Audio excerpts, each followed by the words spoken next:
जय हिंद साथियों, मैं बहुआयामी शिक्षा तकनीकी अनुसंधान ऑर्गेनाइजेशन साथ ही साथ बहुआयामी राजनीतिक दल KM आमिष खास तौर से मैं उत्तर प्रदेश के विशाल जनपद लखीमपुर खीरी के विधानसभा कस्ता जो कि सौरभ सिंह सोनू के अधीन आता है और लोकसभा सीट धौरारा संसद रेखा वर्मा के अधीन आता है। साथियों, सोच रहे होंगे कि यहाँ इस पत्थर के पास बैठकर क्या कर रहे होंगे।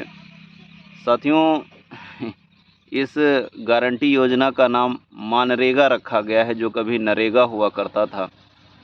जानकर हैरानी होगी कि केंद्र सरकार और राज्य सरकार का भ्रष्टाचार करने का यह एक बहुत बड़ा हथियार है, जो शायद हम सब युवाओं के समझ के परे है। कभी इस योजना को सन 2005-06 के तहत फरवरी में लाया गया था, जो नरेगा के नाम से जाना जाता था, जिसमें सभी कर्मचारियों जो अति पिछड़ा हैं ख़ास तौर से उनको रोज़गार गारंटी उपलब्ध कराने के लिए लाया गया था। उसको बदला गया, फिर उसमें कई समय पर बदलाव किए गए भ्रष्टाचार को देखते हुए, और आज 100 घंटे रोज़गार उपलब्ध कराए जाने की बात की गई, जिसमें 200-250 रुपये दिनहाड़ी के बात कही गई। और फर्स्ट टाइम इसका 0.39% कुल GDP का बजट था। अभी बढ़ते बढ़ते 5% के आसपास पहुंचा है। आप शायद समझ नहीं पा रहे होंगे 5% कुल कितना पैसा हुआ, बिलियन में होगा जाके। साथियों, आप अगर सही से आंकेंगे तो इतना हो सकता है कि पैसा आपको शिक्षा विभाग में भी ना दिया जाता हो। सबसे बड़ा मेरा क्वेश्चन बताने का यह है कि इस योजना के अंतर्गत यदि आपके क्षेत्र में किसी तरीके का कोई भ्रष्टाचार हुआ है और आप RTI के माध्यम से जवाब लेना चाहते हैं, तो निश्चित तौर पर आपको प्रथम अपील और द्वितीय अपील में सही से जानकारी नहीं मिलेगी। यदि आप सचिवालय या थर्ड अपील अधिकारियों को नहीं लगाते हैं, आपको जानकारी नहीं दी जाएगी। इससे पता चलता है कि केंद्र सरकार कुछ पैसा राज्य सरकार को उपलब्ध कराती है और राज्य सरकार युवाओं को रोज़गार देने की गारंटी मुहैया कराती है, जिसके अंतर्गत ये इस तरीके के ढांचे लगाए गए हैं। मैं आपको पढ़ के बताता हूँ।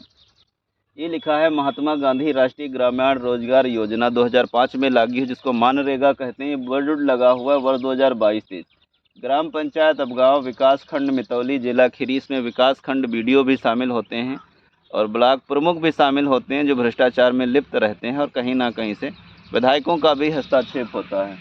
इसमें लिखना होता है कार्य का नाम और वर्क ID, कार्य प्रारंभ तिथि, स्वीकृत लागत और वह धनराशि, प्रतिदिन मजदूरी और ग्राम प्रधान। इस तरीके से इस बोर्ड में कुछ जानकारियां भरी जाती हैं, और अगर आप सही से देखेंगे तो कुछ जानकारियों को हिडन कर दिया जाता है। ये लिखा है ककहरी तालाब की खुदाई सफाई। एक्चुअली पर्यावरण और तालाब जल संरक्षण और वृक्ष संरक्षण, खास तौर से मशीनें काम ना करें, प्रतिदिन दैनिक मजदूर ही काम करें, उसके हिसाब से बनाया गया। ये वर्क ID है। इस ID से आपको RTI का जवाब मिलता है। और यहाँ पर एक तारीख पड़ी है 01/8/2022 में। कार्य पूर्ण की तारीख का अता पता नहीं है, लेकिन स्वीकृत जो लागत वो 3,95,032 है, और श्रम जो लगा वो 3,69,682, और सामग्री लगी 25,350 की। यानी ये अलग है और ये अलग है और ये अलग है। मैं कहना चाहता हूँ कि जो हज़ारों का काम है वो लाखों में एडिट करके दिखाया जाता है, और लाखों का काम करोड़ों में दिखाया जाता है। इसी तरीके प्रतिदिन जो मजदूरी हो 213 रुपया दिखाई गई है। और यहाँ पर प्रधान का नाम पड़ा हुआ है, ये अबगाया की प्रधान है, और सचिव का पड़ा हुआ और सेवक का पड़ा हुआ। किस तरीके से इसमें भ्रष्टाचार होता है साथियों, उस पर बात रखना चाहते हैं। कभी जातिवाद भी देखने को मिलता है। जिस जाति बिरादरी का प्रधान होता है उसी जाति बिरादरी के लोगों को भरा जाता है। गरीबी अमीरी से कोई लेना देना नहीं। और ना जाने ऐसे कितने शिक्षा से अछूते हैं जिनका कार्ड भी मनरेगा को चल रहा है, उनको पता ही नहीं है कि हमारे कार्ड भी बने हैं, उनकी पैसा भी निकाला जाता है। और इसी तरीके से एक गांव का कार्य दूसरे गांव में करा दिया जाता है, एक विभाग का कार्य दूसरे विभाग में करा दिया जाता है, जबकि उनको कोई अता पता ही नहीं रहता है। इसी तरीके से जो गरीबों का हक है, बड़े लोग खाने का काम कर रहे हैं, और एक काला बाजारी चल रही है। इस पर समय समय पर आलोचनाएँ हुई हैं, कई सारे प्रश्न भी खड़े किए गए हैं, लेकिन आज तक कोई अता पता नहीं। इस तरीके के जो बोर्ड लगे हैं आपके गांव में, युवाओं से निवेदन है जो थोड़ा बहुत भी अपने आप को पढ़ा लिखा समझते हैं उस पर नज़र दौड़ाएं। और देखें क्या है, जितना लिखा गया उसी लायक कोई कार्य हुआ। साथियों, युवाओं की ज़रूरत है, प्रश्न करने की ज़रूरत है, समाज में आगे बढ़ने की ज़रूरत है।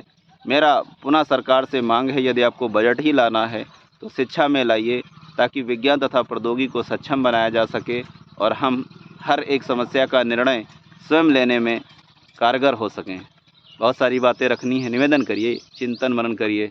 जय हिंद, जय भारत, इंकलाब जिंदाबाद, सत्यमेव जयते।